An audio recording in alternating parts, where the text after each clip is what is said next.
Welcome everyone, this is Spoken Synergy. We are coming to you from Wandjirabara soil in the Yugambeh Nation. We do pay respects to the elders past, present and emerging. And today we have a really awesome episode for you. I have the beautiful Troy Haines here from IAMConnected. I'm so excited to speak to you today because you've changed the lives of some of my favourite men. So I want to ask you a bunch of questions and hear your story. Cool. And the conversation has already been rolling, which is awesome. So welcome. Thank you, Heather. Thank you for being here. Let's start where we often start. So tell us a bit about your story, about how you got here in this moment to IAMConnected and all the beautiful work that you're doing. Okay. So take it right back. Up to you. Okay. I feel too. So let me start. Like for me growing up, I was a highly sensitive kid and I'm still a highly sensitive person. And one of the things about being a highly sensitive kid, and my mum, just for all the gifts that she gave me, she wasn't able to meet me in the way that I needed to be met as a highly sensitive person or as a highly sensitive kid. And essentially overwhelmed by the world, I as a young boy, I coped the best way I could, which was really just resisting feeling. And in that resisting feeling, what it did was then push me up into my head, and then I would be overthinking. And so there I was, resisting feeling, overthinking, feeling separate, isolated, disconnected from the energy, and just essentially suffering. And so for me, that felt like a lot of my my youth. And then it put me onto the personal development path relatively early. And I found meditation. Before meditation, I tried, alcohol, and I tried different sorts of illicit drugs, and they helped a little, but it wasn't really it. It wasn't what I was after.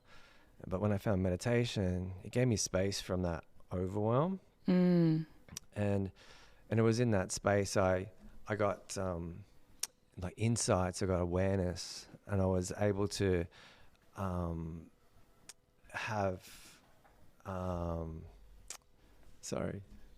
I had insights and I had awareness, and I was able to get a sense of like new ideas, and was able to see the way forward. I got space from that overwhelm, essentially. Beautiful. And from there, what I realized is that I wasn't that noise that was permeating my awareness. It wasn't that noise that was in my head, and I could hear the internal whispers, the insights. But it's one thing to have the ideas. It's another thing to then turn them into reality, like commercialize them. Sure. Over this period, I did a marketing degree. I started a business, an online travel business that I had for 5 years. About a year into that, I realized that wasn't it. Right. I spent more time on personal development than I was actually inspired to do the business. But I got lucky in that business and I ended up selling it for a good amount of money. And it was after that, I thought, I know what my purpose is. It's to help consciousness to evolve on the planet. The gift that meditation was for me, I wanted other people to experience that as well. And so I was inspired to start sharing meditation with other people. But in the corporate space, essentially, you talk about meditation back in 2009, 2010. People's eyes would either roll back in their head or glaze over. Yep. And so I really struggled to gain traction with it. And the more I sat, the more I knew that this was the path that I needed to go, but I didn't know how to actually do it. And so I looked around the world at where, ideas flourish, and you looked at places like Silicon Valley, and what is it about Silicon Valley that has, that makes it like one of the startup meccas of the world? And it's that they got an ecosystem. Like an ecosystem, there's investors, there's mentors, there's key service providers, there's everything that an entrepreneur would need to help support their idea. And living in the Cairns at the time, I was like, well, I need to build an ecosystem to help support these ideas. And so we created a co-working space. We started running programs for the government. And around that same time, I was working on IAMConnected, which is my current startup. But it like I mentioned, it just sort of wasn't working. And so got immersed in the startup ecosystem, and I ended up putting IAMConnected down, and was focused on what was called the space, which was the startup innovation ecosystem, and did that for 10 years. And then off the last 4 years of that, I focused more exclusively on transformative technology, so technology that was more human-centered technologies to support emotional wellness and human thriving. So there was a group out of San Francisco that was heading this movement. And so we started then supporting entrepreneurs and innovators developing these human-centered technologies. And so I did that for the last 4 years. And then 2 years ago, picked up IAMConnected again, which is my main focus now. Fantastic. Okay, I have so many questions. So that was a straight line, but that's kind of like the landscape of what I've been Fairly doing. linear, I thought. A lot of people dance around and go, hang on a second, I'm going back there, and then this. But I do have questions. So now you're doing the technology part, the human-based technology, and IAMConnected. Yeah, and they sort of feed into each other a bit. Yeah, so like one of the things, like being in that startup space, I developed an appreciation for technology, because like meditation, like it's such a natural thing to do once you learn how, because really what you're doing is just quietening or taking away, surrendering to the moment, and learning to observe the thoughts and the emotions without being caught in them. But it was in that stillness that where insights arise, and I come to appreciate like tools and like we've used technologies and tools to extend our abilities for like hundreds of thousands of years, and so our tools and technologies have just become increasingly more sophisticated. And so within the transformative technology space, we really focused on like how does it actually help us to become more of what our potential is, because what I learned, what I come to appreciate is technology is not the bad guy. It's really the consciousness that's wielding the tool that is really determines like the application of those technologies. And so for me, with IAMConnected, like taking a lot of wearable technologies and just exploring what technologies were accessible, and it's like, well, how do we use these in a way that helps us to evolve, helps us to become, helps us to understand, to know ourselves more fully. I imagine a world like if we already felt whole and connected to the energy, like how would we use technologies then? What would we build? What could we become? Yeah, 100%. And you might share this enthusiasm or frustration as well. I have had to be so creative in the last 5-10 years just to help people to meditate, because I would say it's hands down the one thing you can do for all evolution of every part of you. And it's difficult because I remember the resistance, knowing that, you know, your mind plays tricks on you, like you don't have to be disciplined, it doesn't really work that well, surely it's got to be more complex than this. And actually it is the one tool. But it's really difficult to guide people to that because, as you said, a lot of people just roll their eyes and go like, yeah, well, I try, but I'm not very good at it. And you think, so whatever gets people to that spot of sitting with themselves, I really have no judgment. I think technology is an excellent tool for us to lean into that, because it's really hard to lean backwards into the basics of what the ancients did, because our world is not like that. You know, it's hyperstimulating, it's distracting, it's egotistical, it's all of these things, and we're battling that. But that one action is life-changing. So I would say however you get people there is the mission. Yeah.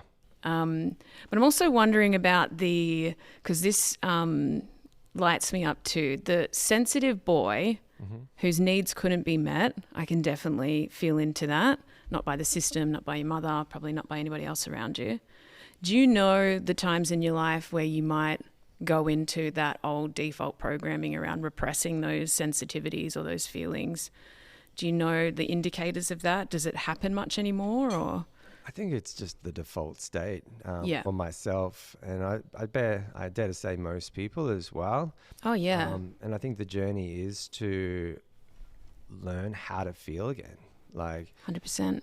for most, what I've come to understand is that most of the day we're in unconscious resistance to feeling what's arising, and we think we feel, but it's only when our emotions build up so much that then it overwhelms us, like, and then we get angry, or then we get sad, or whatever it is. But we do this process called meeting the moment, and we did a little drop in before we started this. And when you consciously bring your attention and just tune into the moment and feel the energy emotion that's alive there, and acknowledge it without making meaning around it or going into a story, it moves. And so for me, like, it's been an active practice to actually learn how to feel.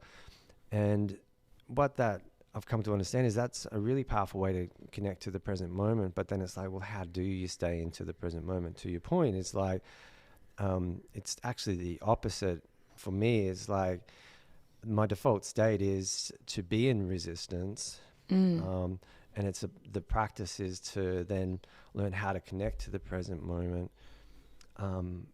And then how do we stay in that present moment? And I think what it is like, as we enter into this reality as these sensitive little beings, if that was nurtured, well, then it would be our default state. But we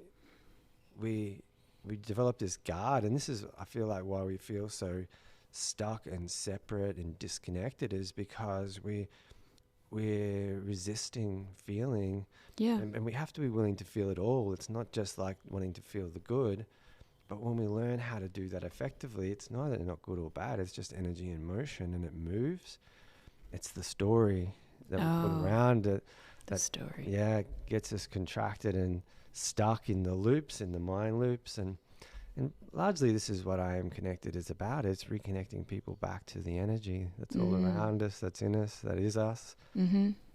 Learning how to do that. And a key part of that is like learning to feel. Another key part of that is learning how to relate to the mind and not be caught in it. And like, to your point before about meditation, it is challenging. Like, you sit and try to hold your attention on your breath or your third eye or whatever it might be, and very quickly you'll find yourself lost in a story. But it's, as you would know, it's a practice, and the more you practice, the better you get. Yeah. And it's actually my favorite place to be ever. It is the happiest day or part of my day. It's my most profound place. And if I'm taken away from that space, I feel it. Yeah. I feel it straight away. Like, yeah, I can't believe today does not have that space. I've got to make the space. It's so important. But it's like, if you let the world take over, or like the pace of the world or other people's idea of the world, they will take you away from that practice, because it's not encouraged at all. I'm curious what it feels like. What's that space feel like for you? The meditation space? Yeah. I feel like I am connected to everything, surrounded by everyone. Yeah. Like, it's a huge hug. I feel the connection is profound. So like my whole. Yeah. I mean, my paradigm is guides and nature and things, but I feel they're all there. We're all hanging out, and there's no time. Yep. So it's not Monday and I don't have a bunch of things to do. I'm just in it. And even my experiences with psychedelics and things, it feels very close to that, but I don't have to put anything in my body, and I don't have to worry about where I am and how much I'm vomiting or anything like that. It's just, I'm there. Yeah. And it's not perfect. I mean, some days are a bit clunky and a bit glitchy, but yeah, to feel connected in this web of everything, and then my identity and my persona falls away. The noise, the false sense of self, right?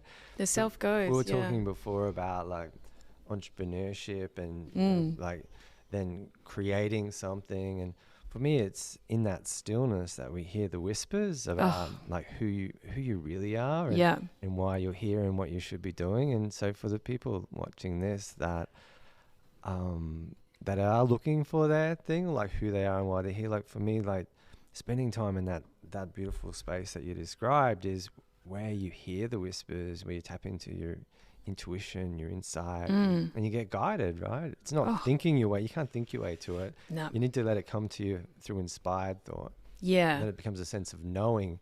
Yeah. And I say that's where all the $1 million ideas are. Totally. Not that I'm money orientated, but now I would never wait for an idea to come through me in the conscious state. I would sit and I would sit and I would sit and I'd wait for that drop in, and I would feel like it would be an idea. It drops in, I feel, and I go, oh, that's a big one. Yeah. I might just sit with that for another couple of months or something. But you're right, that is the transformative state, because it's not coming from us. I guess we've got to be careful around the ego, because the ego can wield the story whatever way it wants. And I'm not interested in living in the ego anymore.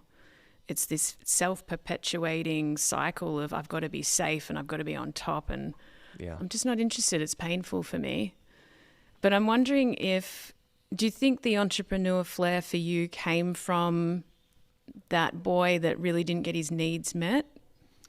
I feel like that was the catalyst, because he was suffering so much that he was then forced to find the stillness. Like he was forced to meditate, but it was in that stillness that I found the insight. I found the greatest sense of knowing. I found the courage to actually take a step and actually create a business.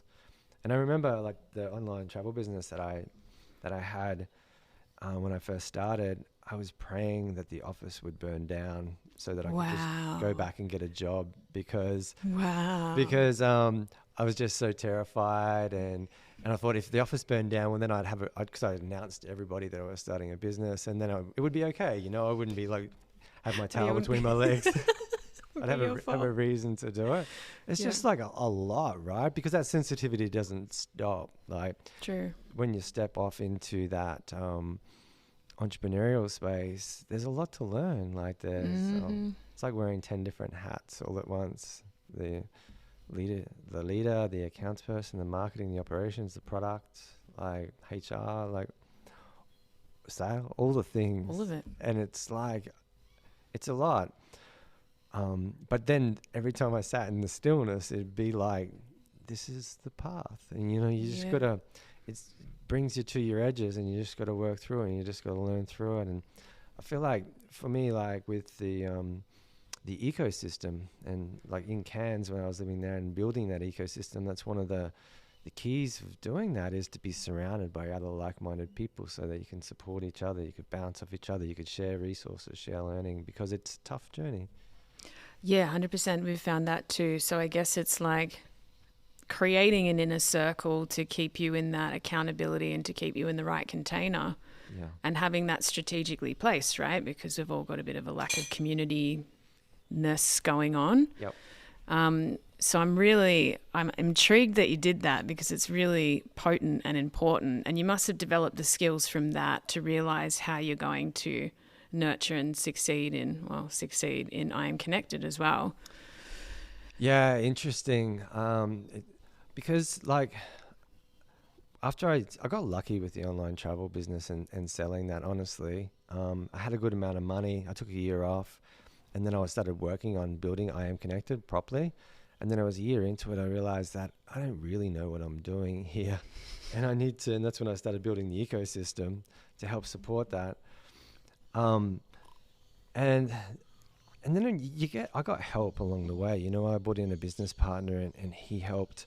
But there came a point where I needed to decide whether I was going to focus on the ecosystem, because that was gaining legs and getting momentum, or IAMConnected, because they were pulling in different directions. And I put IAMConnected down at that point, and I focused on the ecosystem, which then led into transformative technologies. And this was like a 10-year period. Wow. Yeah. And then my practice, my meditation, all of that didn't go away. And then it was through COVID, we ended up closing the physical incubator, co-working space in Cairns. And then I was just focused on running programs for transformative technology entrepreneurs with the federal government and the state government. Nice. And then that ran its course, and then I was just focused with IAMConnected. And it's been like, there's always new edges. What I realize is that I'm the biggest limitation in realizing this vision. And then also, like, just being in business for yourself, like some business models are better than others. And, you know, creating an online, like a community-based ecosystem. There's lots of grants and there's lots of support, but it's not the sort of thing that you can scale. And so there's this thing that ecosystem builders don't get rich. And so it was great for the community, and it was great for building connections. And we had the then Prime Minister Malcolm Turnbull come and spend time at our incubator, and it was instrumental in getting $10 million secured from the federal government for our region. Then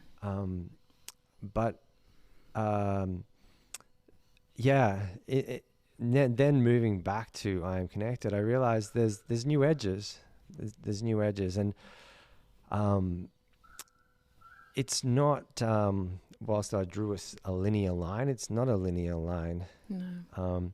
And right now, like, I'm actually working as a marketing manager for a company to help balance my income to make sure that I'm living like. To be quite honest, I got sick of just living on the edge for fair enough. what was like 15 years of entrepreneurship. Whilst I had this vision, like, IAMConnected is why I'm here. Like, I'm very mission driven, and it's probably my number one value, and probably to the detriment of some of the relationships I've been in, because it is my number one value. It's my mission. It's why I'm here, and I'll die working towards realizing it. But at the same time, I feel like it's okay I'm still progressing it, but it's not a failure to go, all right, I'm going to leverage here. I'm going to leverage up my income and continue to build, but it'll just be slower.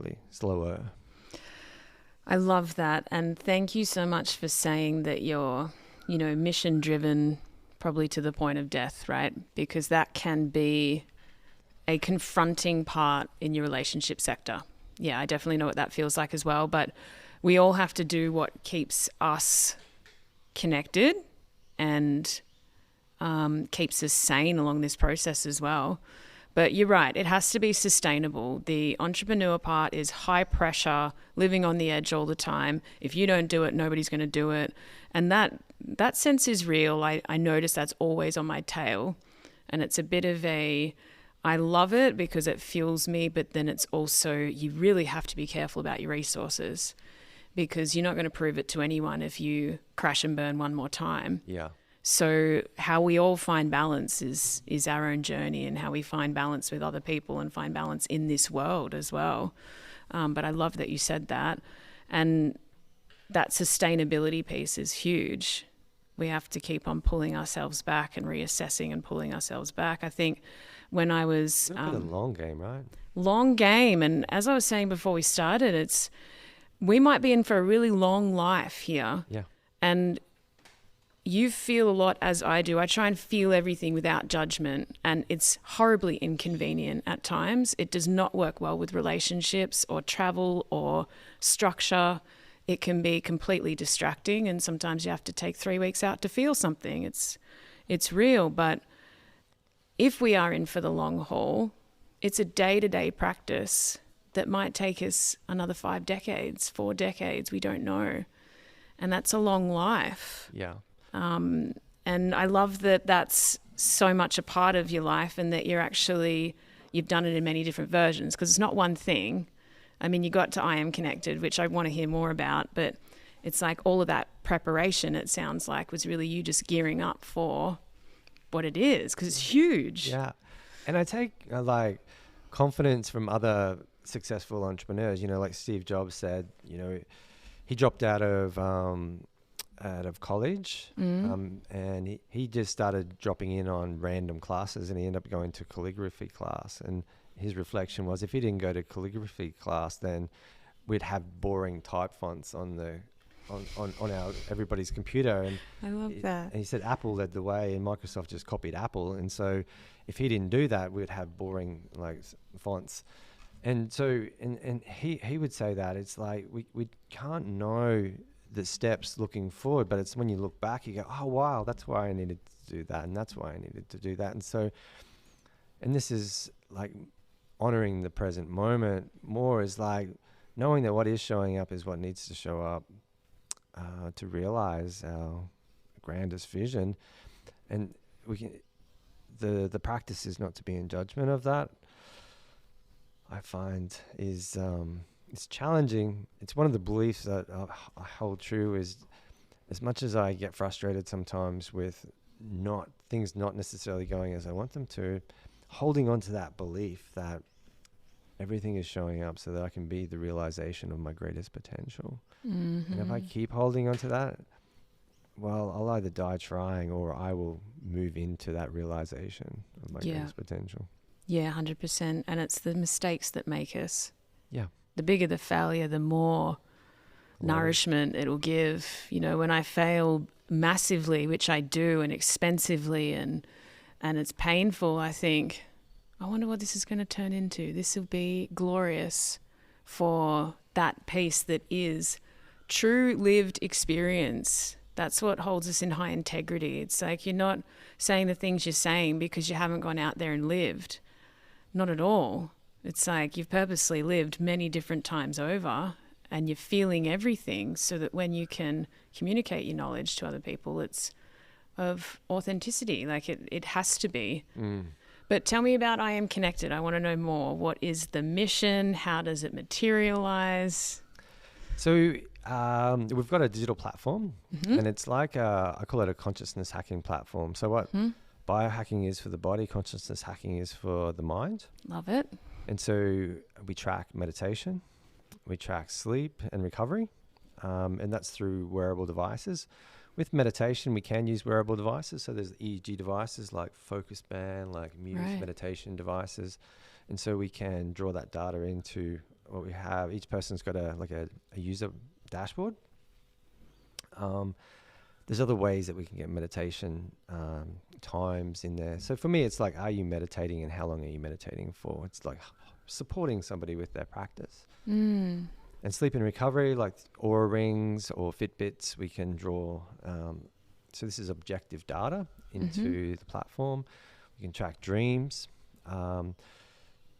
We have like a daily log or a daily journal. So it's like an interoceptive snapshot of what code that you're running. And so as part of this log, it's what is your goal? And then there's key questions that someone answers.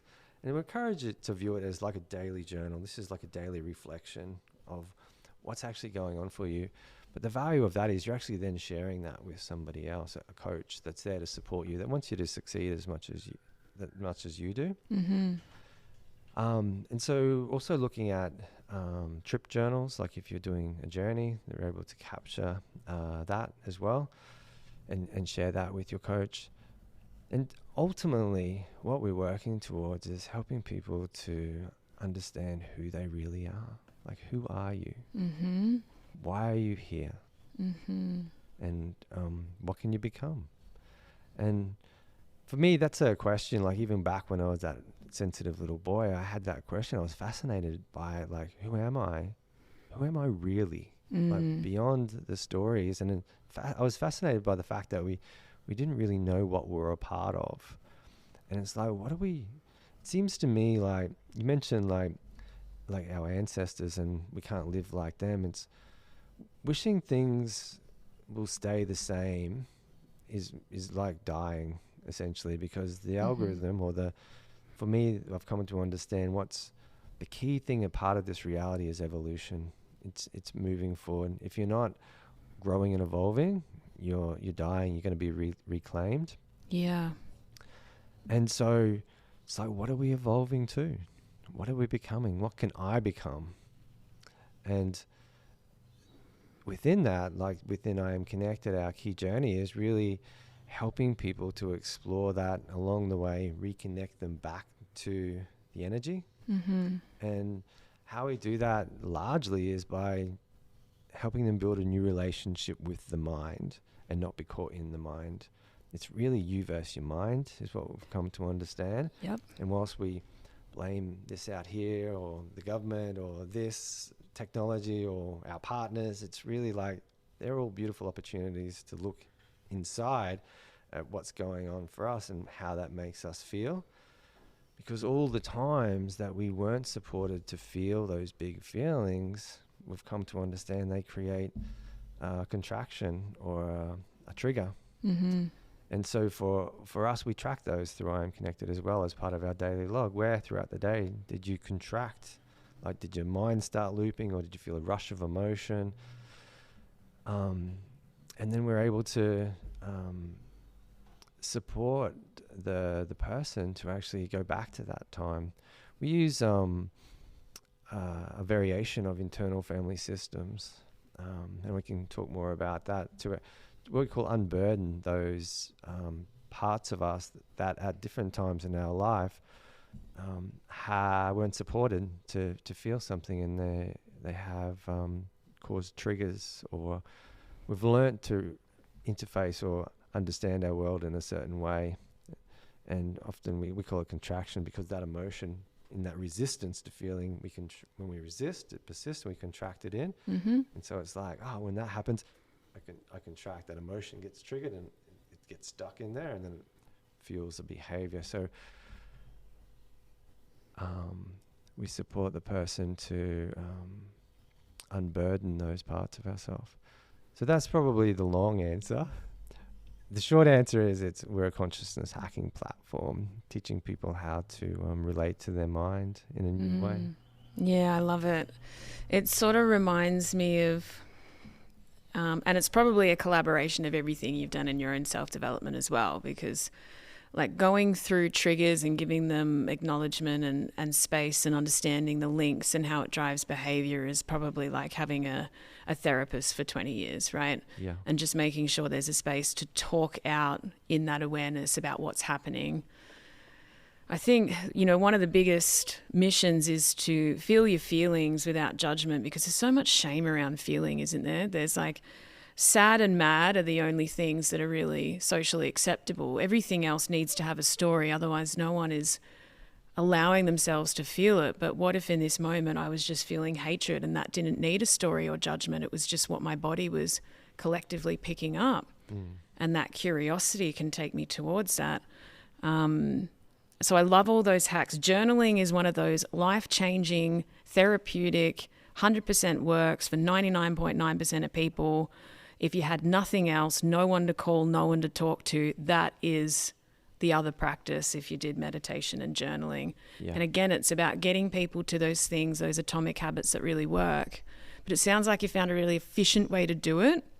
Like, we don't have to sit and talk for hours and hours about why something affected us. It might just be that daily log.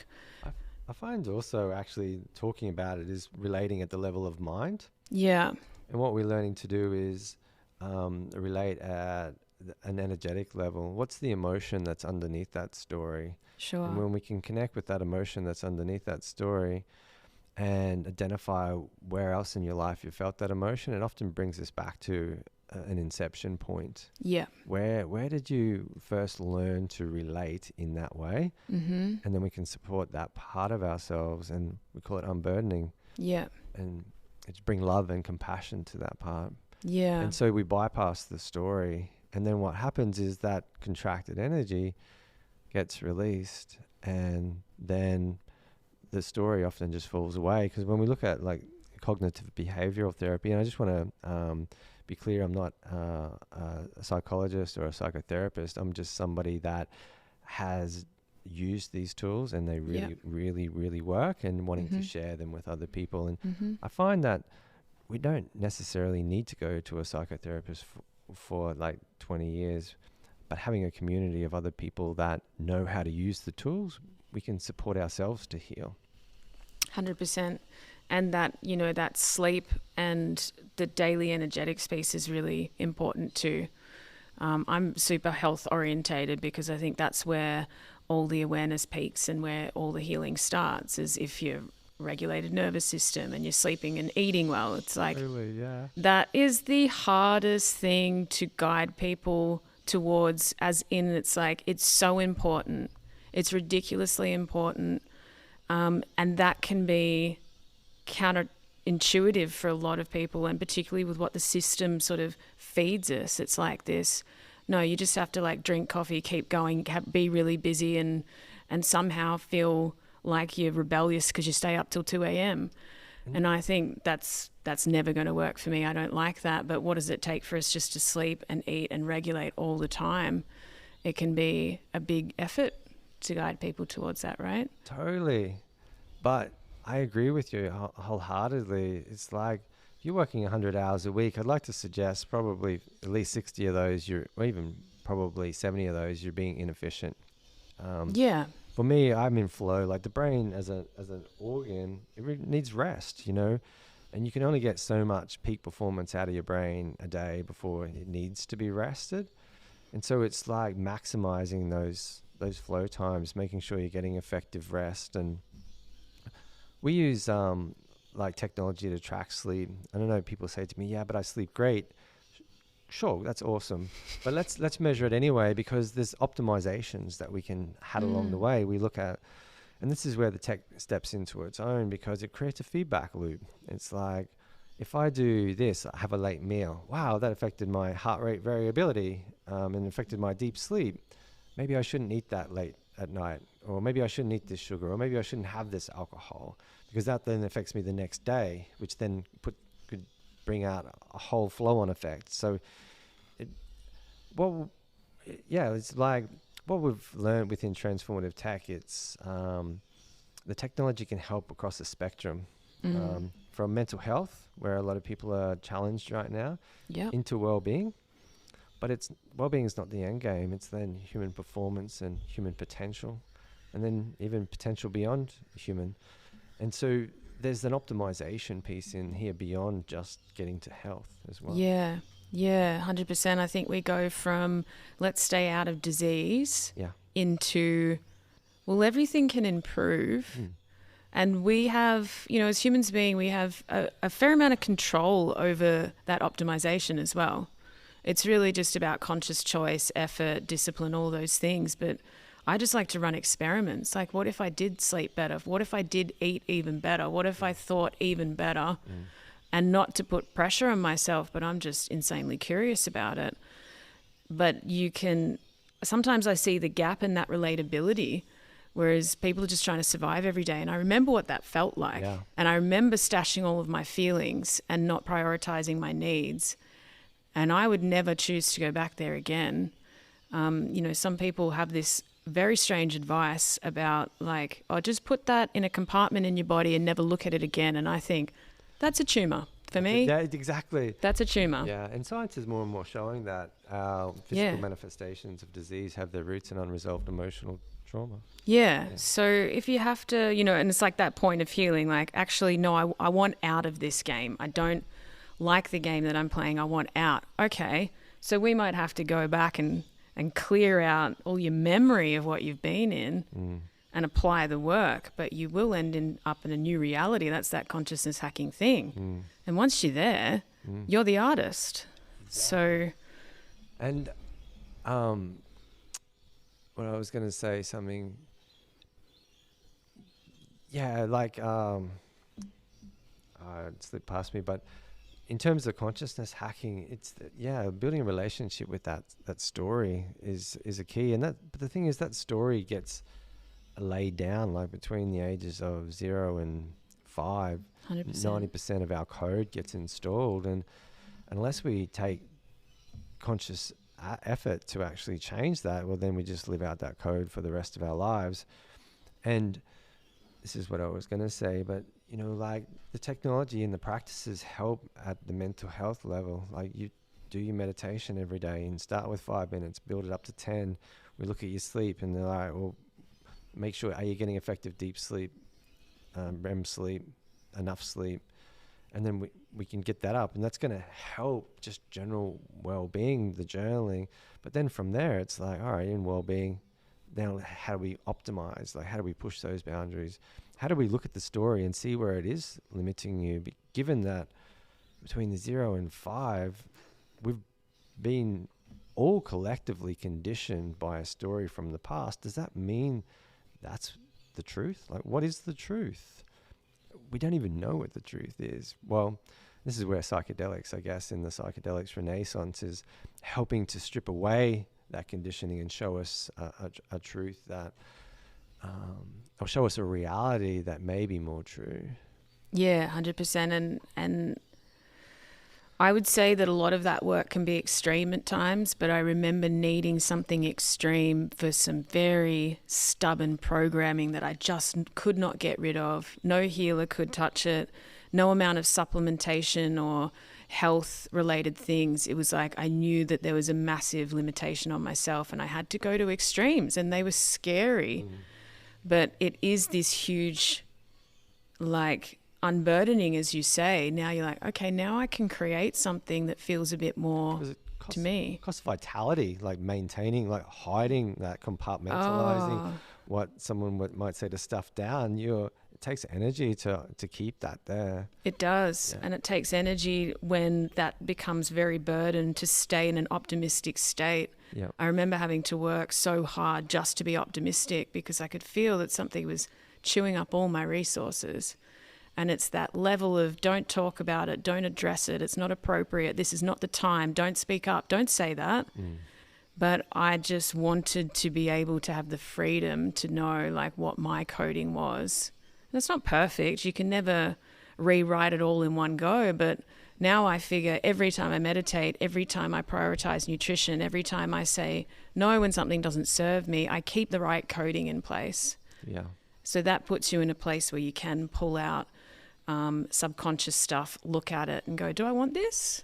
Or is it taking up too much junk space? Like where are we at with this? Yeah. And constantly refiling and reshuffling. Because the brain's neuroplastic, right? So we can rewrite our code. And so for me, I've come to understand it as code that was installed. And it's like, wow, I can see this because that, looking at the cognitive behavioral therapy model, there's the trigger, there's the thought, then the emotion and the behavior. And we get caught in that thought, emotion, behavior, those loops.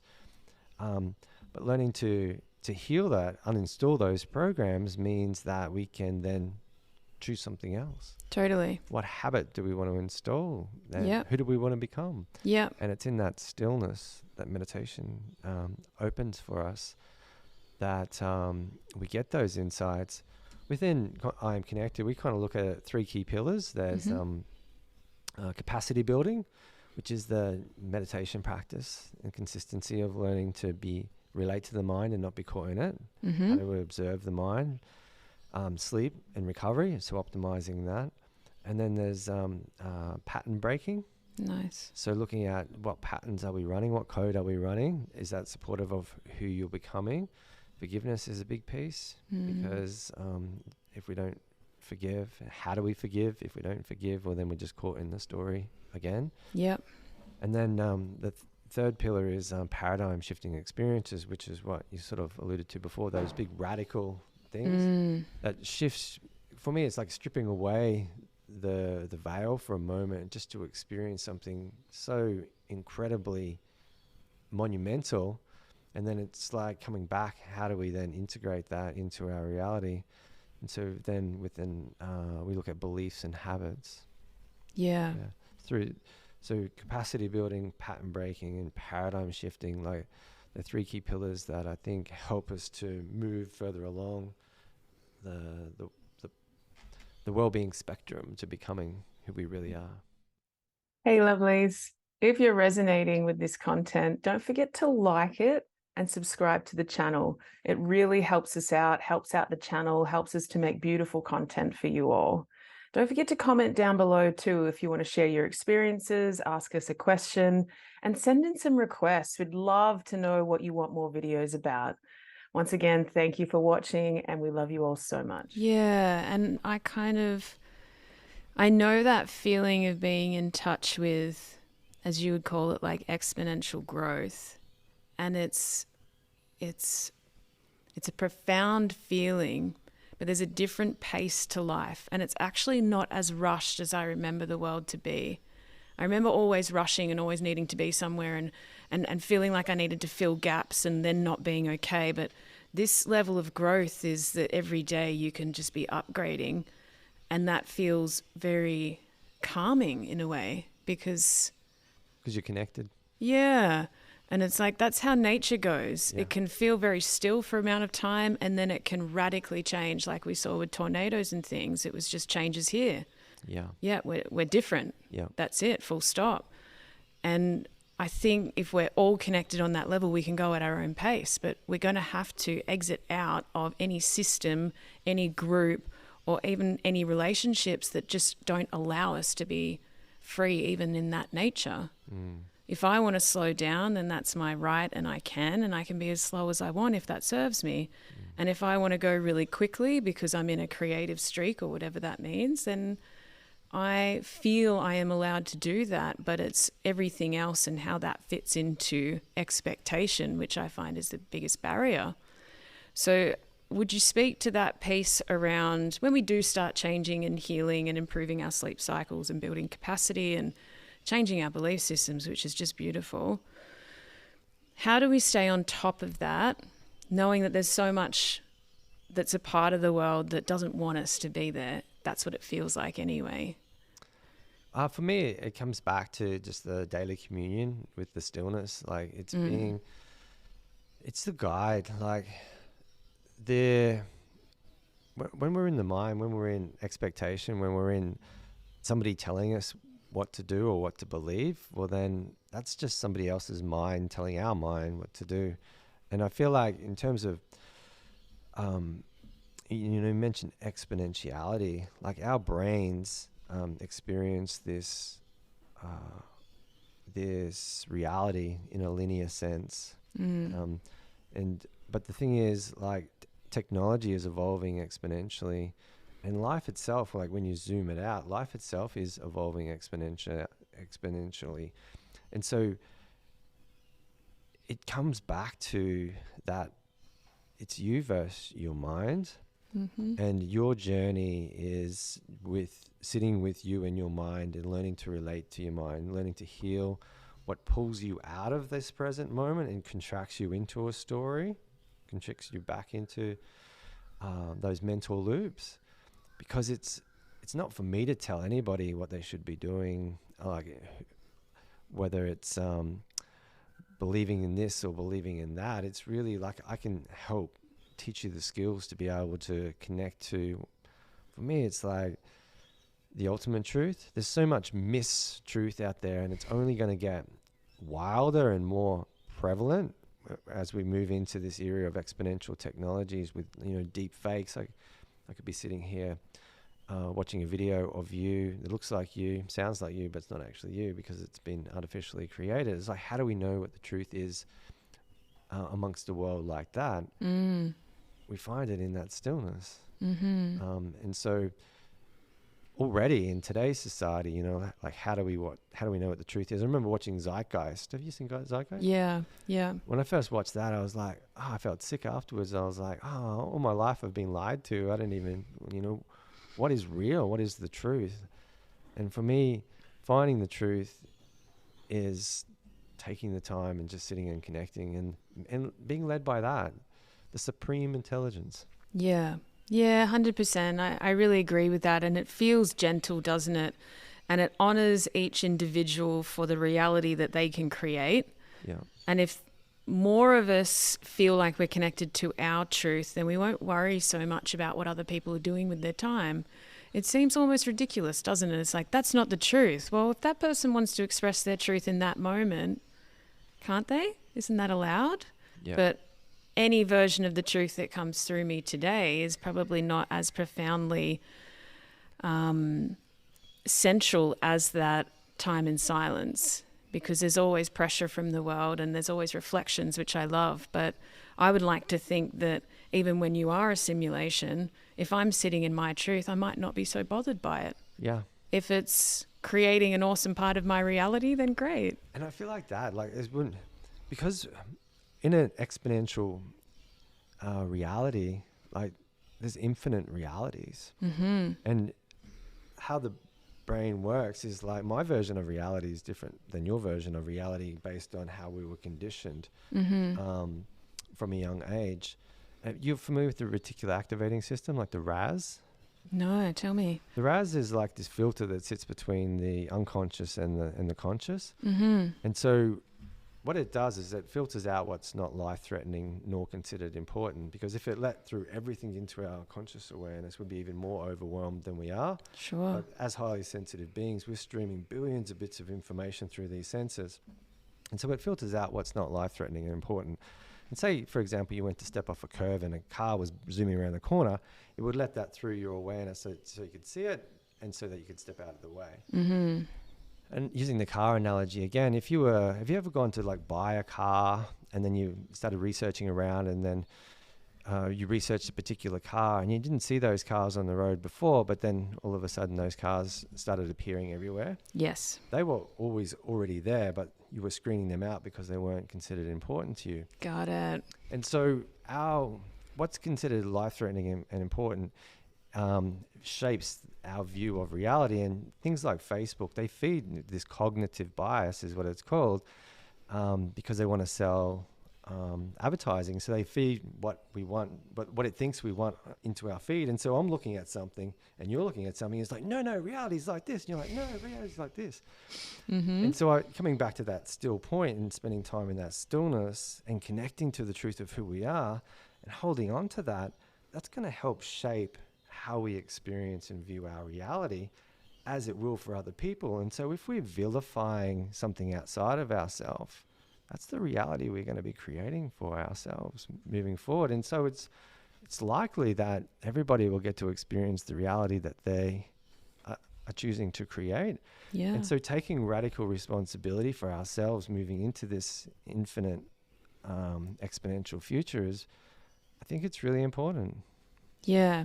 Yeah, I do too. I mean, my language might be a little bit different, but we talk about like in the etheric layers and the energetics around your body are like coded to what's going on inside. So if you're entering into the world with like stories and judgments and belief systems, you know, the whole universe codes to it. It picks it up, right? Even if that's I don't trust anything. You go outside and you're given experiences around distrusting many things. Universe says, here you go, that's what you want. So we have to be very careful what we're coding our aura with. So code it with the right questions. Code it with your version. If you want an ideal world, then you work on that within yourself and you enter the world with that energetic coding. Yep. And if everyone's screened to distrust and hate and resentment and all those things, why don't you just screen yourself to love, see what happens? The challenge I have in this is that if you're being triggered and you're experiencing like fear or anxiety, focusing on gratitude in that point is just like, fuck that, because it's not going to work. I'm actually fucking screaming with whatever the emotion is. And so, and this is like one of the key parts of what we do is really like meeting that, recognizing there's a part of us that's actually feeling that. It's not actually you, the observer, that's able to observe the mind and connect to wholeness. There's a part of you, a younger part that wasn't supported, that's actually screaming and it needs you. And whilst we would have hoped for parents that could meet us and support us in the way that we needed to be supported, no one can support us in the way that we needed except for ourselves retrospectively. And so we use these moments as a cue to go, oh wow, there's a part of me that's feeling that, and then going back and learning how to meet that part and be with that part and bring love and compassion to them so they can be unburdened. And so then our default then is like what you're saying, that love, like we just drop into that energetic field, because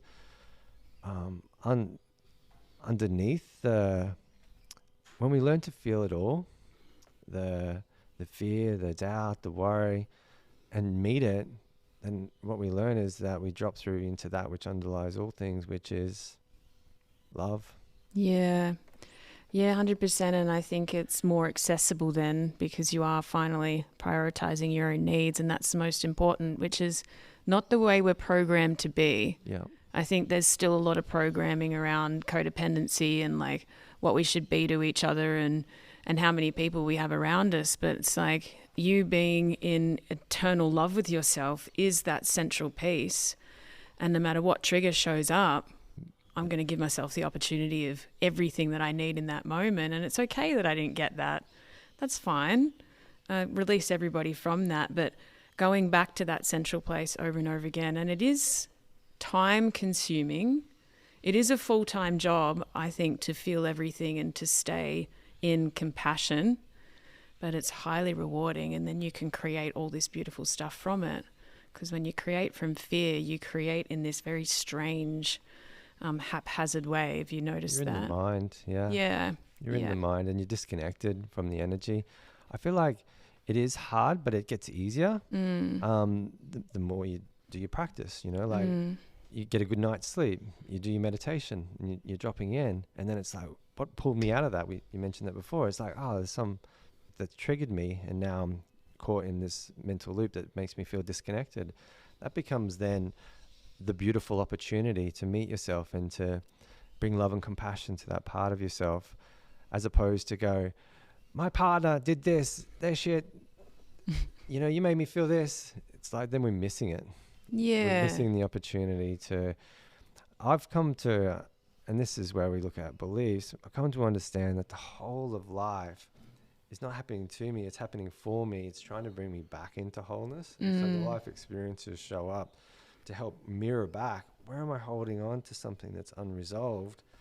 And if I then have that practice of going, oh wow, this happened and it triggered this feeling, and then there's a part of me that's feeling that, and then me, the observer, bringing that love and compassion to that part of myself that needs it and unburdening it, the next time that circumstance shows up, it's like there's no reaction there. Yeah. There's space around it. So then I'm more in that space. And so it is, like, and this is for me, like, why within IAMConnected we're committed to building out a community of people that can help support, process each other efficiently. So it's like, hey Heather, I've just been triggered. Can we run a quick process on it? And so, because it can be challenging to, when I say be there for ourselves and bring love and compassion to that part, it can be challenging to hold a container for that. And I mean like hold the observer, not be caught in the story, to identify the parts, to not be thinking about work or thinking about something else. But if we were just sitting together, it's easier with another to hold that container. And what we do typically is we meet the moment in the same way that we did it at the beginning, to connect to that beautiful gooey energy that you beautifully described earlier, and then we bring that to those parts.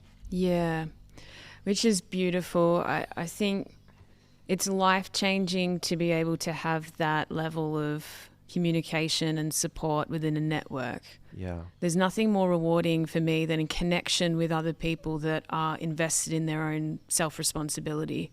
That's what it is, radical self-responsibility. It's like there is whole life is happening for me, and it's like I'm feeling this because there's something that needs to be healed. And what we learn is when we're feeling anything that's not those qualities that you described earlier, that expansive state, then there's a part that needs you. And so it's moving into that expanded state and then it's not pushing that energy on that part. What we want to do is meet them with love and compassion. It's like, hey, I understand why you're feeling that. Given the circumstances, like I would feel the same, but I want to let you know that you're no longer alone. I'm here with you now. We're here with you now, and we can feel it with you. Yeah. And that little girl, that little boy inside just goes, oh, wow. Yeah. And everything I always wanted. Yeah, exactly. Yeah. And you just give them a hug and give them some love. Don't try to change it. Don't try to make them wrong. You just be with them, and in that, just be seen and bring compassion and feel what they're feeling. The energy moves. Oh, yeah, very profoundly when it's not just you working. I mean, working with a coach has changed my life, and I hope I'm always working with one. just for the shared experience and that connection factor, but just one person staying in loving awareness and the other one being imperfect for a moment. They both end up coding to each other and the upgrade happens, and it's beautiful to witness. Yeah. But I think no matter what level we're at, even just sitting in that vulnerability of, I feel like I am not in loving awareness and I'd love the help to get back there. And you know it's when you're blaming, when you're in your head and you're there and you're activated. You're looping and you're thinking, I could do this on my own and I could probably meditate for a few hours. But if I had someone to call that also had the responsibility to say, I'm not in loving awareness right now, I can't support you, but give me a minute, or maybe go to this person, that's radical stuff. And what we've found is when both people know the framework, because it's not smoke and mirrors, when both people know what to actually do, you can support an unburden apart in 15 minutes. Yeah. And then you're back in the game. You don't lose a day looping, 2 days, 3 days caught in it. It's like, I'm back in the energy. I'm back. Yeah. And I think it's even radical to just to go to someone that you're connected to and for your story to mean nothing about who they are. Yeah. Like if I can come to you and say, I'm feeling really activated by this thing, and I know that you are never going to make the conversation about you and your pain, that's life-changing within itself. And what we do is we don't necessarily even make it about you and your pain. We don't necessarily even go into your story. It's like, all right, what was the trigger? What's the underlying emotion? Yeah. And then you go in on that, because it's not actually, what we learn is that it's not actually you, that pain. You're the observer. There's a part of you that needs you. And so we want to get to that part. Yeah. And so it's focusing in on the emotion and not necessarily going into the story. Yeah, the story's not needed. No. Right? Most often it's not. Yeah, I mean, the story usually tells me that the ego is activated and it's trying to stay safe and stay in power. Yeah. And I have to disactivate that very quickly. And it's nobody's business what the story's about. It's like, can we just get to the heart of the problem? The heart of the problem is the emotion that I'm having trouble with. And there's a part of you that's feeling that, because that's not you. Who are you? You're awareness itself. You are. Yeah. You're the observer. You're here, like connected to the energy. You are everything. Yeah. And it's like, and being able to just support each other back into that, and then to go to the heart of why you've been contracted out of that as efficiently as possible, because we're entrepreneurs, we've got shit going on. And to do that efficiently so you don't lose time, it's just like, boom, all right, there's a part of me feeling that I'm burdening them, I'm back in the energy, back in the game. And as like highly sensitive people, there's a plethora of times where our life when we weren't being supported, and it's not until life experience shows up and shows us through circumstance where we're holding on. And so then it becomes, oh wow, just contracted here. What a gift. Can we run a quick process on this? Yeah. And having that, I use curiosity a lot. I think, wow, that is a strong activation. Yeah. My gosh, like this will wipe me out, or it could wipe me out for a while, but it's okay. Yeah. I think the entrepreneur lifestyle is exceptional at it being run on your time and in your way. So if I'm activated and I want that time to honor that, I can. Yeah. I can clear my schedule at any point, and that would honor the work that we're doing, or I can get back in the game very quickly. So I think each individual has different needs, and we've been so conditioned by a system that has it in this like block thing that never worked for me, but it might work for some people. They might be genuinely like 9 to 5, Monday to Friday is my jam. That's great. But having that flexibility and honoring those pillars that keep us well, most of us, right? There might be some genetically different people out there that need very little sleep or don't need much food and all that. I totally get that. But those pillars seem to reign supreme when it comes to hacking into the consciousness, right? Yeah. It's like we can try without sleeping and eating crap food, but you're going to be working all your resources to get there. I think we're bought into the system at that point. Yeah. You're trying to get somewhere by not sleeping. or if you're not sleeping, there's likely a reason why you're not sleeping, and it's probably some unresolved emotional wound that's been triggered, and you're looping and you're in the mind. Yeah. I'd also like to challenge the people that do the 9 to 5 and think that's the best. It might be efficient because they're just working a job and they want to get to their family, and I think that's beautiful outside of the job. But I know for me, if I have to sit in an office from 9 to 5, there's times within there I'm just sitting in front of the computer hopeless because my brain is tired, and I'm better off going and having a nap and then coming back refreshed and then going again. But just being forced to sit there because that's what you're supposed to do, is sit there, I'm not being productive. No, and I can't say this scientifically for sure, but my training, particularly in Chinese med, would say that amount of stagnation on the body is never going to be good for the mind. Yeah. It is not what the body is designed to do, which is like move and be challenged physically, and we need all those working parts, but our life is becoming more and more about oversitting and being hyperstimulated through the eyes. Yeah. But we have to work with it, right? So I do like the technology piece, and I work with a lot of, we call them technophobes, but they're not really embracing technology because they feel it takes them away from connection with the earth and everything. I get that. But we can't look backwards.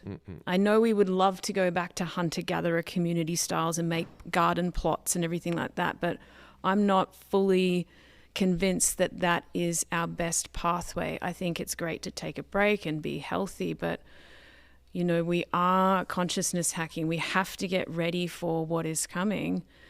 And I've never thought bailing out completely of the system and going and just building a veggie plot was how I grow. It would be very healthy to a certain point, but staying in touch with the world as it changes and morphs is something I'd really like to witness and be a part of, because when AI is already here, do we want to be in connection with that in a meaningful way and make it work for us, or are we going to be scared of it straight away? Right? So what works for us individually as well? Yeah, totally.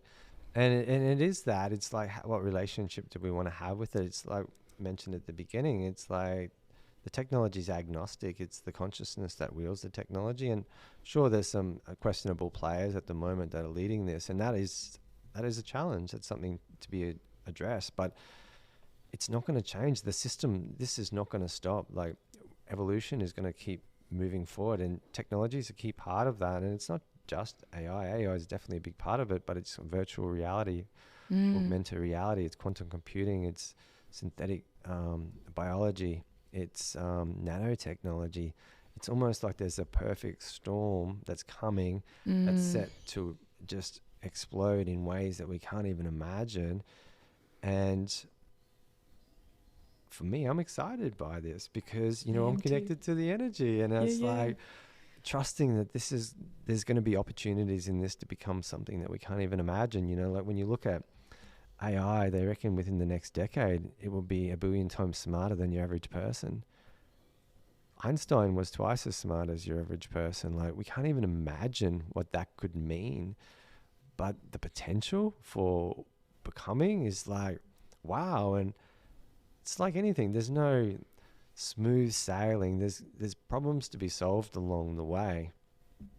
But whether I'm an eternal optimist or not, I feel like there's tremendous opportunity. I just want to be ready for that. And how do we be ready for that? Daily practice. Yeah. Connect to the energy. Yeah. Sit in the stillness. Connect to the wisdom of the supreme intelligence. Align yourself to it. Get healthy. Yeah. Whatever it takes. Whatever it takes. Yeah. Yeah. And I love what you're doing because, I would ask my clients similar questions like, how do you sleep? How do you eat? And they always say good. Yeah. And I'm always skeptical now, because when I get them to log and do food diaries or sleep diaries, it turns out that our judgment on what the biological data is not overly accurate. And I wouldn't want to get too scientific about it, but I think there's misconceptions about what eating could be, like what nutrition can be, and what deep sleep actually feels like. Yeah.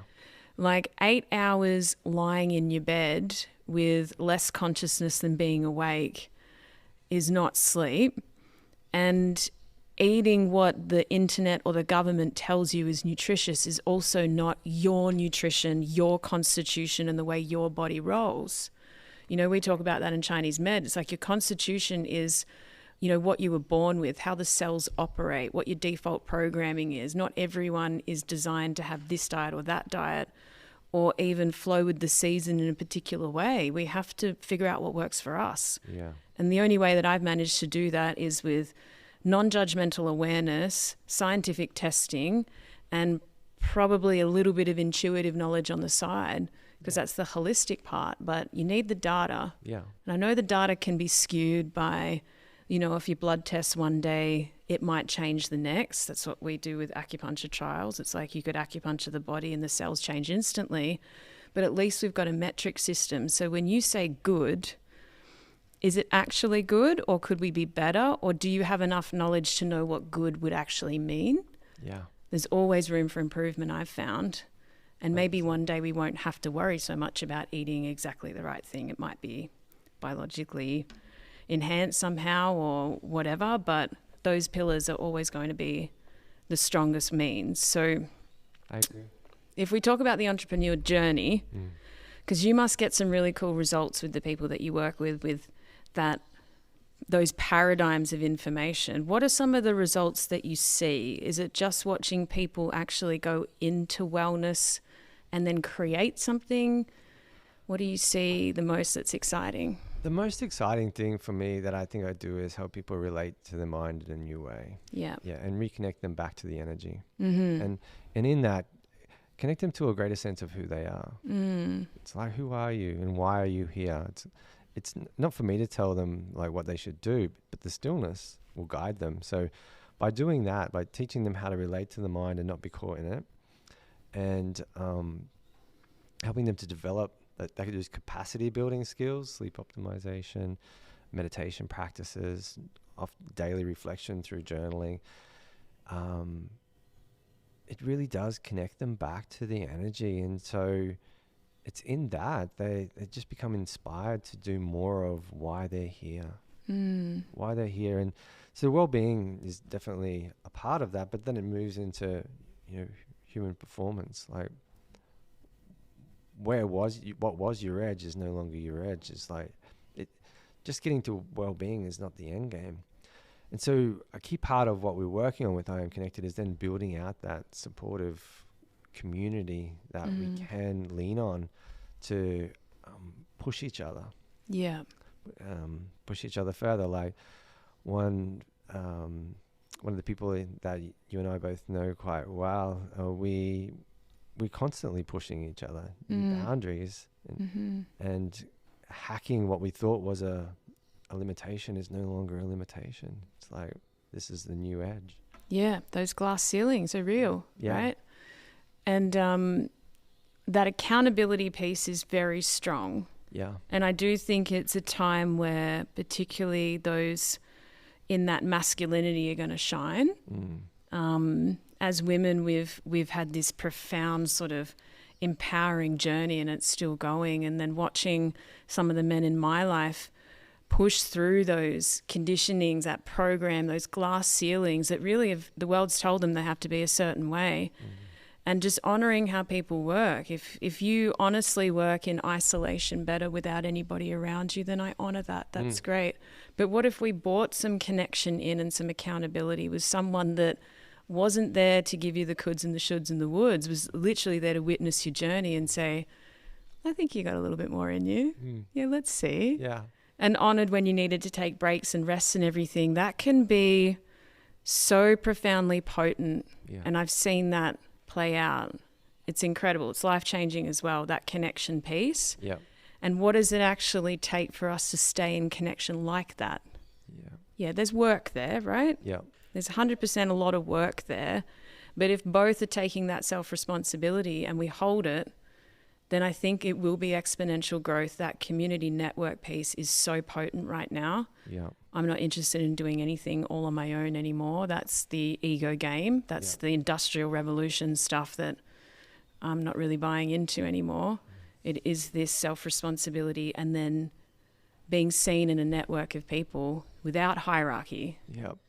And it's not necessarily even about the stuff within that as well. It's really like the support to just hold people to the energy, like doing the practices, like holding them accountable. And in that, and then as you move into community, it's really like just being more of who you are. And so that's the real, like the opportunity to really help support each other to push those boundaries and become and share resources and share learnings. And I was reflecting with my friend the other day, who we both know, Ryan, and we're talking about he's here. He's here. Mountain Peak. We were talking about wealth creation, and I'm having a mental blank. Think and Grow Rich by it'll come back to me for whatever. I do know it. Yeah. One of the key principles in the Think and Grow Rich are the mastermind principle. Like he detailed, what he did is he studied 500 of the richest people in the world at the time, and he culminated what are their practice, what do they do day to day, and he culminated, and that's not the right word. He brought that together in collated Nice. into a book, and it's called Think and Grow Rich. And a lot of what he points to is it is an internal game, but one of the other key principles is the mastermind principle, where you can learn and share and grow with each other. Yeah, 100%. I think wiping out Napoleon that. Hill, sorry. Yeah, great. Wiping out, it'll go in our book club actually, perfect. Wiping out the competitiveness, and we really can create wealth together, but we have to go after that programming and those belief systems around like that money ruins relationships and all these sorts of things. It will be a testy ground, but if that self-responsibility is there in that awareness and the piece around, if we do create systems that empower people and bring resources to the individuals and to the collective, we have leverage then to make big choices about the world. Yeah. We can then choose with our resources where we want it to go. Exactly. We can choose platforms, we can choose decisions, we can choose other leaders to say, this is the voice that we want to hear more of. Yep. And a lot of people in the alternative and spiritual communities still think that money is this thing that's related to greed and the demise of the world. But if we put the resources in the right hands, then we can create freedom points for other people and build them into the networks. It's like, there's no competition here. Yeah. It's if you want to do it that way, great, let's help you. That's awesome. For me, the vision is like, if I already feel whole and connected, and I don't need to add anything because I already feel like I'm it, like I'm in the energy. Then what would we build? What would we create? How do we use technology and resources? For me, it's that. Yeah. And it's wonderful. And again, it's that surrender point. It's like, okay, well, to create that level of safety and connection within yourself, then you need to make those choices. Yeah. Whatever it is for you, whatever living arrangement, inner circle, whatever that is for you. But once you're there, the rest is, well, let's see how fun this could be. What is the creation point? How do we overflow with each other? How do we run experiments? How do we figure out what a creative life feels like without being attached to an old level of materialism and security and hierarchy and all that sort of stuff? Yeah. And I think in that place, we're quite unstoppable, really. Yeah. And it comes back to what you said before, like that radical self-responsibility. I think that's the key. And that's not like radically taking everything for yourself. It's like, for me, I've come to understand that is using the world as a mirror. And so whenever you feel anything that's not that expansive, like qualities of being the observer, being awareness itself, there's an opportunity to heal something that isn't feeling whole inside you.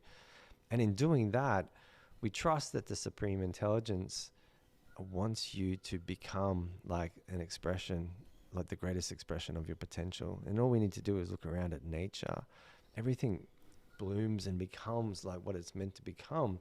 And I think that's true for us as well. It's the mind that kind of limits what we truly can become. And so by taking that self-responsibility and having a community where we're able to support each other to heal that, then as a default, we're moving in that direction of becoming. Yeah, it's so beautiful. And I think it's happening, isn't it? I can feel it. We've just got to prioritize that path, right, for ourselves. Pain's a beautiful motivator. Yeah, When isn't people it? was paying it, that's what was true for me. Yeah. My suffering was so bad that I needed to do the work, to find the way. And so when people come to this, when their pain's bad enough, some people know, some people will mask it with drugs and alcohol. Sure. And constant blame and wishing the world was different, and they may die with that. But for those that are ready, like, there's an opportunity to be supported.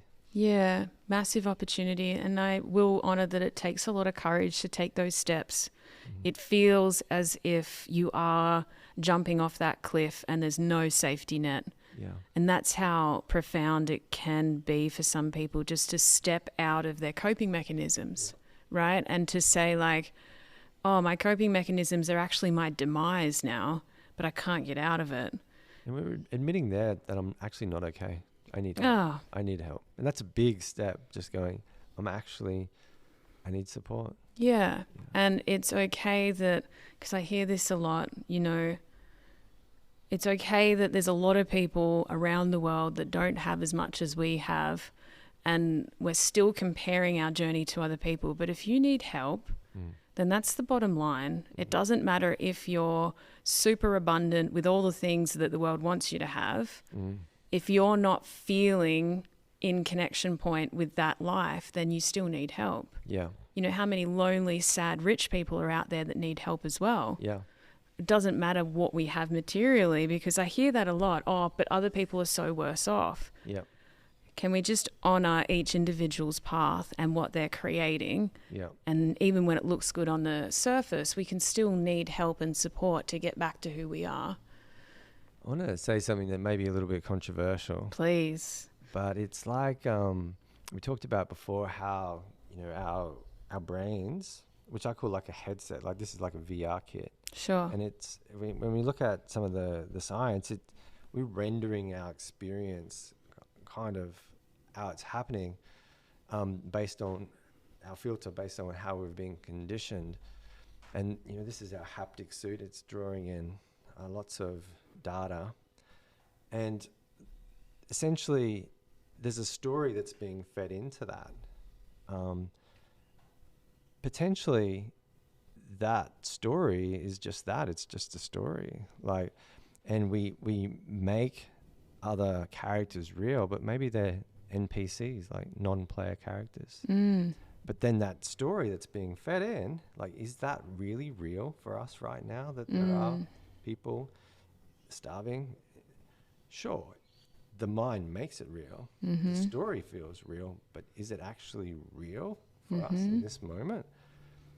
And so in terms of consciousness hacking, there's an opportunity to just observe that. Yeah. To question that and just look at it. Doesn't mean to say that we don't have, like, for me, in a world of radical responsibility, it's like the compassion that I have is for the parts of me. And I have compassion for other people that are suffering, that I can touch and feel as well. But maybe. Yeah, maybe it's all just a story. Yeah, I agree with you, because we would look at it from a soul level. Each person's incarnation was chosen on some level for the soul to evolve in certain ways. There's no judgment around what you choose. Plants and animals are the same. It's like, I think if anything, the sympathy and the suffering would be on us as humans as well, because we're the ones stuck in a paradigm of ego. But if we compare our story to anybody else's on the planet, I think it's in vain. Yeah. It's in vain. Yep. Because my story is not easy, however it presents on the outside. It's also not profoundly difficult compared to anybody else's. You can't compare your trauma to anybody else's, because what makes me feel scared is completely different to what makes you feel scared. Yep. And just honoring that it's got nothing to do with how anybody else relates to what we're in. Yeah. If it is a simulation or if it is the soul's incarnation, It's not the end point just to get to a place. There's no plateau, there's no end point. It's just experience, consciousness, evolution, and then something we don't know about. So if you need help, even though you're surrounded by beautiful people, even though you've got everything that you should want, then that's your help point. I remember the first time I cried out for help was when I got everything that the system told me to get. The house, the partner, the car, everything. And I got it young with a degree, everything. It was my saddest, lowest point in my entire life. And I was so ashamed to say, this does not work for me. But that's often where we realize that we have been lied to, that we're in some construct because I've got everything that you told me to get and I'm miserable. So should I bury that in my body and drink myself away? No, I should ask for help and say, this is not what I thought it was going to be. And that's okay. And for me, that's like the heart of what I Am Connected is. It's like the exploration into who you really are. Like, beyond all the stories that we've been indoctrinated to believe that we are, they're just stories. I've come to understand them as just stories. But then what is the truth amongst it all, and what can I become? Yeah. And it's that radical responsibility. It's taking the time each day to commune with for me, the ultimate truth, the supreme intelligence, that which you can feel. And why do I call it the ultimate truth is because it just doesn't change. Yeah. Like the story can change. You could be pro Joe Biden or pro Donald Trump. They're just kind of stories, but every time people describe that, that's why I asked you what it felt like earlier, because we just describe it the same way. It feels the same for me as it does for you. Yeah. And for me, that feels like the truth. Yeah. Yeah. Yeah, and the truth is often quiet. Yeah. And I believe it's quiet, and we can't possibly communicate it and express it to its fullest potential, but we can use it as substance for our actions and our choices so that our truth slowly becomes more physical, I guess, in a way, but multidimensional. But that truth is very quiet. So I found the more that I sat with myself, the less I needed to say in my life. Yeah. Or prove. 'Cause you're already in it. I was like, I'm already here. Less opinions needed. You know, sometimes if someone asks me a question, I just sit on the question for a couple of years. They don't have an answer. Yeah. And I don't sit looking for answers. I sit with questions. Yeah. You know, just what does this feel like? What could this be? How far could we go? What could we create? Yeah. I'll never answer the questions. But you get guided along the way. Yeah, 100%. Yeah. All right, beautiful. Well, that was an amazing conversation. I loved that. Thank you. I feel like we could talk all day. I think so. I think we can do a part 2. That'd be great. Anything else you're working on you want to share with our listeners, or any contact points they can make with you? Yeah, so IAMConnected.com is the website, and you could reach out through there. Troy at IAMConnected is my email address. That's probably the best one. Lovely. For people in the mountain, Ryan from Null Studio and I, we're going to start a mastermind. Yes. Around using exponential technologies like AI. It's like, it can be very scary. Like, so for beginners, it's like, well, how do we start using these in a way that helps to support us to grow?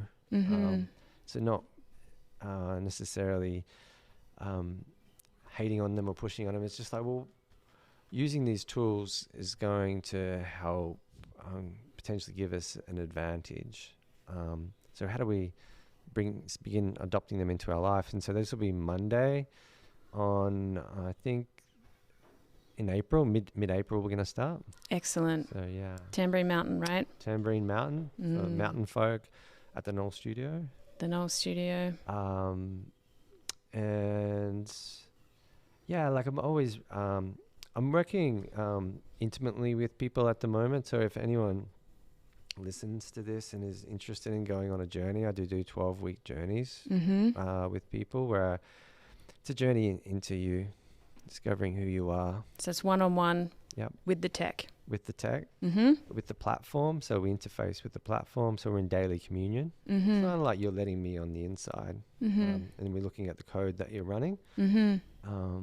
Identifying where you're contracting into stories and get stuck. Teaching you how to relate to the mind and how to get out of the mind, then how to relate to the mind without being caught in it. And just constantly exploring that infinite question of like, who are you? Mm-hmm.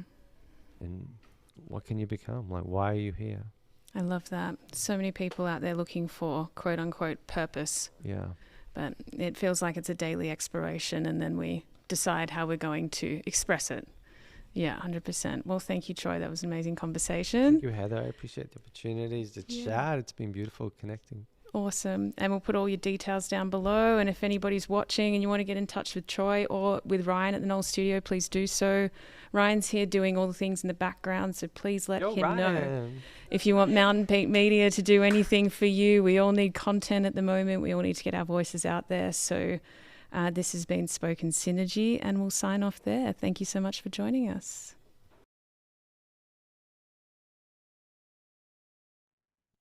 Hey, lovelies.